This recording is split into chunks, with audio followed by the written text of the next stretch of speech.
If I say the success in life lies not in knowing too much, but having curious mindset about knowing everything or knowing the things around us.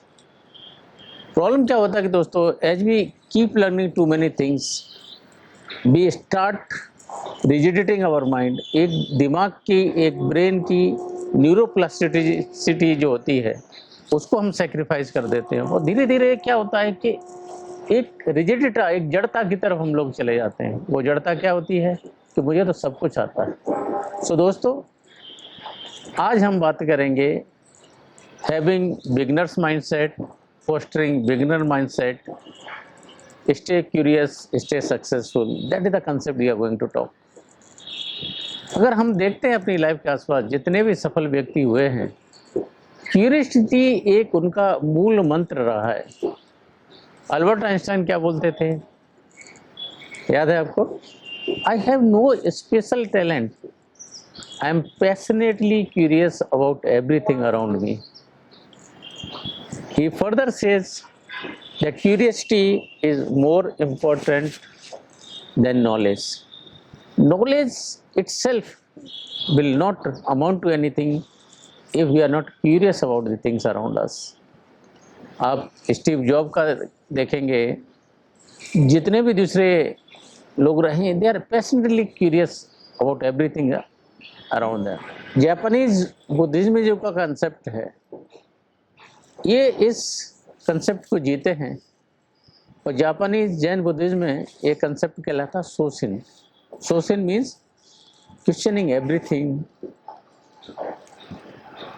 Exploring everything, having exploratory mind in the life. So that is the concept of shoshin which is very closely associated with Japanese culture. Neuro research भी almost यही चीज़ बोलती है कि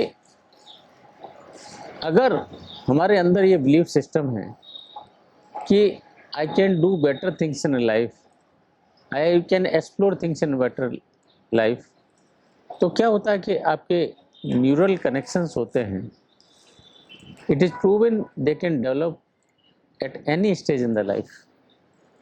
सो कभी कभी हमें लगता है कि नहीं, अब तो हमारी उम्र हो गई, हम नया क्या सीखेंगे। दोस्तों, ये केवल हमारा वहम होता है। Of course at younger age you learn things faster, but if you have tenacity to persist yourself, even at advanced age, even at older age, your neural patterns can be changed. अगर हम education point of view से check करते हैं, मैं सुन रहा था sir केन Robinson का speech, Ted talks, जो वर्ल्ड की फेमस 10 टेड टॉक्स है, उसमें से एक उनका नाम आता है। हम क्या बोलते हैं कि what we reward the right answers, but do we reward the good questions.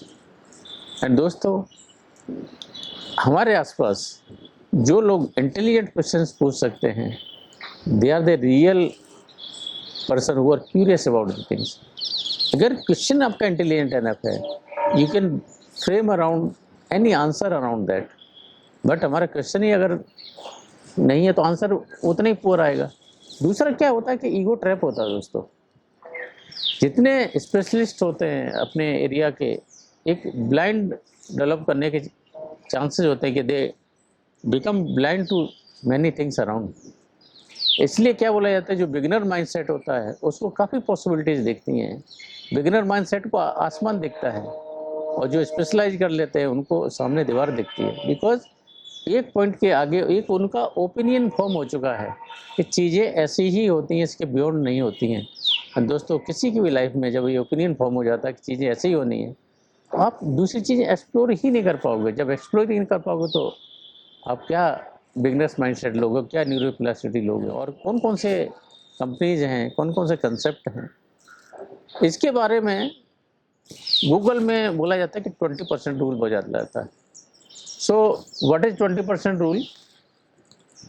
They say कि 1 day in a week you will work on those things, those project जो आपके रेगुलर काम का हिस्सा नहीं है।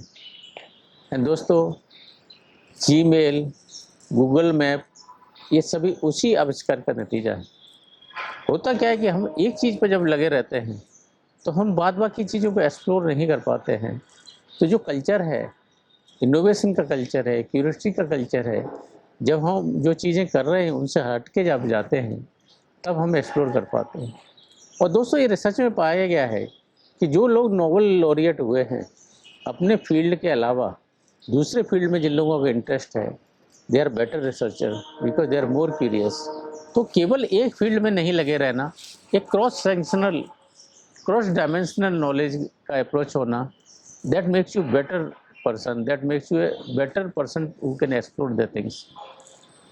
इसको कैसे डेवलप कर सकते हैं बिगिनर्स माइंडसेट को? टोयोटा में एक कंसेप्ट होता है 5 wise.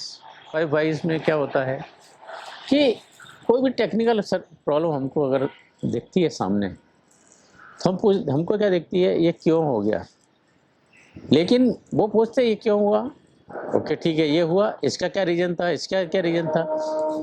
5 steps downward they will go. And दोस्तों, पाया ये जाता है कि most of technical problems are not technical problem per se, because they are human problems. आप देखेंगे कोडाक की जो भी लीडरशिप रही है, हमको दिखता है कंपनी का प्रोडक्ट फेल हुआ है, लेकिन जो उसकी ह्यूमन लीडरशिप थी उसने उस टाइम ये कॉग्निजेंस नहीं लिया कि डिजिटल कैमरा आके सब डिसरप्ट करने वाले हैं। नोकिया ने भी स्मार्टफोन का कॉग्निजेंस नहीं लिया। तो बीसी हमको दिखता है कि टेक्नोलॉजी की वजह से हम फेल हुए, टेक्नोलॉजी की वजह से फेल नहीं हुए दोस्तों, हम एक ह्यूमन एंगल की वजह से फेल हुए। एक अपनी जो ईस्टर्न फिलॉसफी है, कबीरदास जी क्या बोलते हैं कि जब हमारे अंदर ईगो होती है तब हम सीखना बंद कर देते हैं। जब मैं था तब हरि नहीं, अब हरि है मैं नाही, सब अंधेरा मिट गया दीपक देखा माही। Means when there was too much ego, there was no truth, and when I started looking inward, every light traveled inward। तो दोस्तों, लाइफ में stay curious, keep learning, keep growing, keep exploring, stay hungry, stay foolish, and keep growing in life. Thank you.